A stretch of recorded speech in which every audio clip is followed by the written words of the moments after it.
नमस्ते मित्रांनो, तर सर्वांना गुड मॉर्निंग. आणि आजचा दिवस तुमच्या सर्वांना खूप आनंदाचा आणि सुख समाधानाचा जाऊ हीच महादेवाच्या चरणी प्रार्थना. आणि हे बघा, आज दिवसाची सुरुवात आहेत ना, खूप साऱ्या अशा पावसाने झालेली आहेत. आणि आज आहेत 7 तारीख आणि आज ढगफुटी सांगितलेली नाही का, म्हणजे ढगफुटी होणार आहेत आकाशात. तर खूप जास्त पाऊस येणार आहेत. तर आज मुलांना पण सुट्टी आहे आणि सकाळी सकाळी खूप सारा पाऊस बाहेर चालू आहेत. आणि इकडे बघा, नेमकं काय झालं, पावसामध्ये ना माझा गॅस पण संपला आहे तिकडे आज. तर मग गॅस संपल्यामुळे बाहेर चूल पेटवून स्वयंपाक करत आहेत. गॅसची टाकी काही भेटत नाही आहेत कारण की नंबर लावल्याशिवाय. आणि आज आहे रविवार, त्याच्यामुळे तर आज तर ऑफिस वगैरे किंवा जे गोडाऊन आहेत गॅसचं सर्व ते बंद आहेत. त्याच्यामुळे मग आता इकडे चुलीवर चालू आहेत माझं पावसामध्ये इतक्या. आणि हे बघा, मस्त इकडे कोंबडी आहे, कोंबडीचे पिल्लं आहेत, मस्तपैकी पीठ खात आहेत. तर मी त्यांना थोडंसं पीठ टाकत आहेत आणि ते पीठ खाण्याचं काम चालू आहे त्यांचं. आणि हे बघा, इकडे बनवत आहेत चुलीवर मस्तपैकी पोळ्या. आणि खूप मस्त वातावरण आहेत, खूप छान वाटत आहेत. बाहेर पाऊस चालू आहे हलकासा आणि इकडे बनवत आहेत पोळ्या मी. तर आता चला बनवून घेते पोळी सर्व. आणि स्वयंपाक झाला की इतक्या सर्व पावसामध्ये जायचं आहे शेतामध्ये. तर शेतामध्ये पण जायचं आहे, खूप सारा पाऊस चालू आहे. एक अगदी रात्रीपासून पाऊस चालू आहे, तर अजून पाऊस उघडलेला नाही आहेत. तर असं आता 2 दिवस तरी पाऊस सांगितला आहे, 7-8 तारखेपर्यंत.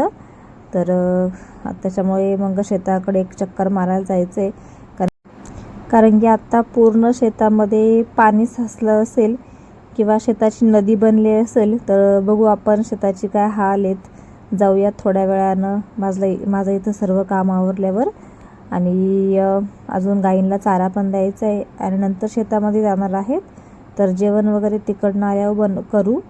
तर चला जाऊन बघू आता शेताची काय कंडिशन येते. ठीक आहेत, कारण की बघा, इतकी दिवस झाली सर्व बोलत होते की पाऊस नाही पडत, दुष्काळ पडतो की काय, दुष्काळ पडतो की काय. पण मग बघा, तसं काही न होता बघा आज पावसाने त्याचं रूप दाखवलं नाही का. म्हणजे जुलैच्या सुरुवातीलाच इतका पाऊस आणि प्रत्येक भागात आहेत.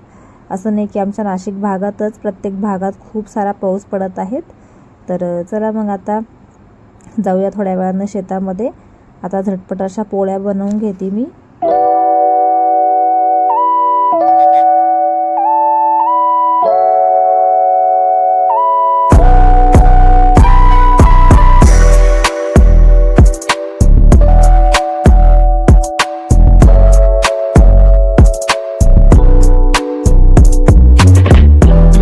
आणि आत्ता पोळ्या करून झाल्या, घरातील सर्व आवरलं आणि थोडासा गाईंना मुरघास टाकून घेते.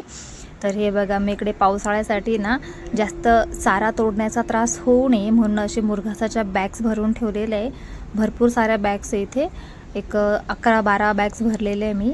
कारण की 4 महिने, जे पावसाचे 4 महिने ते आरामात जावे त्यासाठी. तर हे बघा, इकडे आता बॅग्स भरलेले आहे. तर तो मुरघासाच्या ही दुसरी बॅग आहेत. तर मुरघास फोडून मी गाईंपुढे टाकून घेते आणि नंतर जाऊया शेतामध्ये.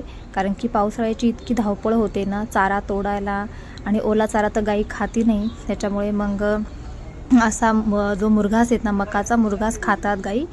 तर मग आता हे सर्व आवरून घेऊ. आणि हे बघा, थोडंसं त्याच्यामध्ये वरतून येत ना आपलं जे जाडं मीठ आहे ते जाडं मीठ टाकत असते मी.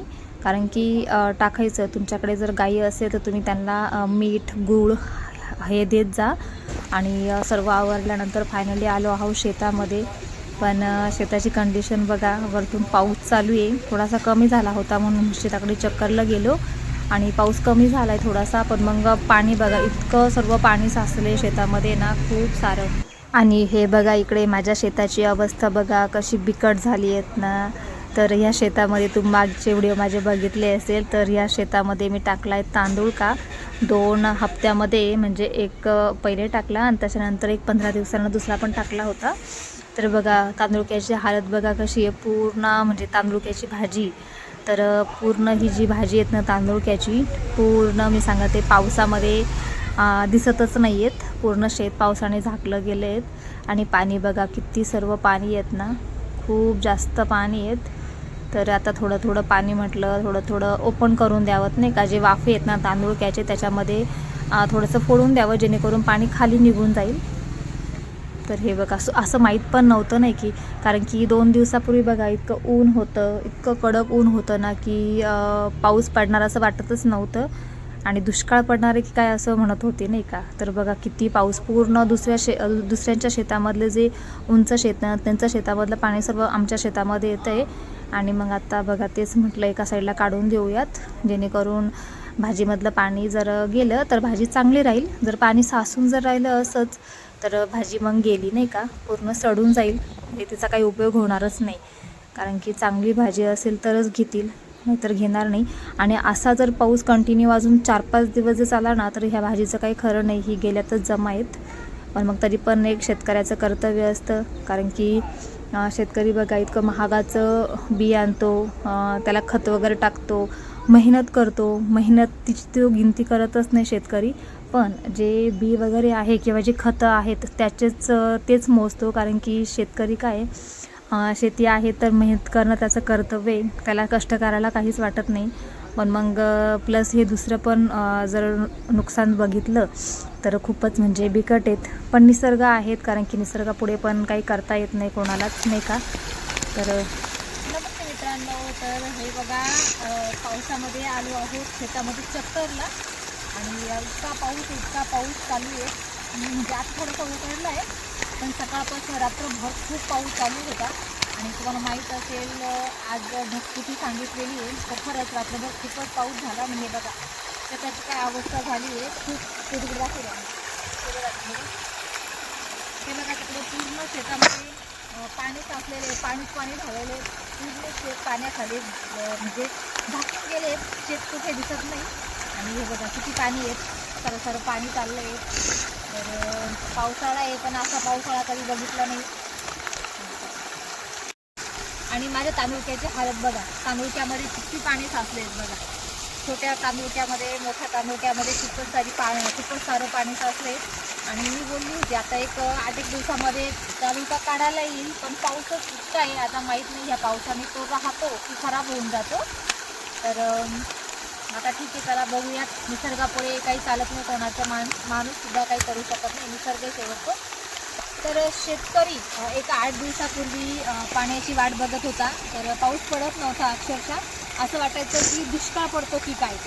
तर असं सर्व बोलायचे की यावर्षी दुष्काळ आहे, पाऊस नाही येत, पाऊस नाही. आणि बघा आज अशी परिस्थिती आहे की ढगफुटी झाली आहे आणि इतका पाऊस आला आहे, प्रचंड पाऊस झाला आहे, प्रत्येक भागामध्ये प्रचंड पाऊस झाला आहे. तर खरंच देवालाच काळजी असते माणसांची. तर निसर्गाची लीला बघा. पाऊस नव्हता, आता खूपच पाऊस पडला, इतका पाऊस शेत पाण्याखाली झाकलं गेले. तर अशी निसर्गाची लीला असते. तर मग आता आलं होतं शेतामध्ये, तर बघितलं सर्व आता इकडे काय काही नाही, पूर्ण शेत पाण्याने झाकलेलं आहे. चक्करला आलो होतो, तर तिथे जाऊ दे, असू द्या, निसर्ग शेवट पाणी येणार असते नाही का, त्याच्यापुढे काही कोणी करू शकत नाही. तर तिथे चला मग आता बकऱ्यांनी कधी मिसळून मस्त बसल्या ते तुझे गंमत बघते. आणि हे बघा पावसामुळे हे मेंढ्यांची हाल बघा कशी आहेत. मेंढ्यांची आणि त्यांच्या मालकांची अगदी पावसामध्ये उभे सर्व भिजत आहेत. तर ठीक आहेत, सर्व सहन करावंच लागतं निसर्गाचं. तर मग चला बाय बाय, चाललो आता.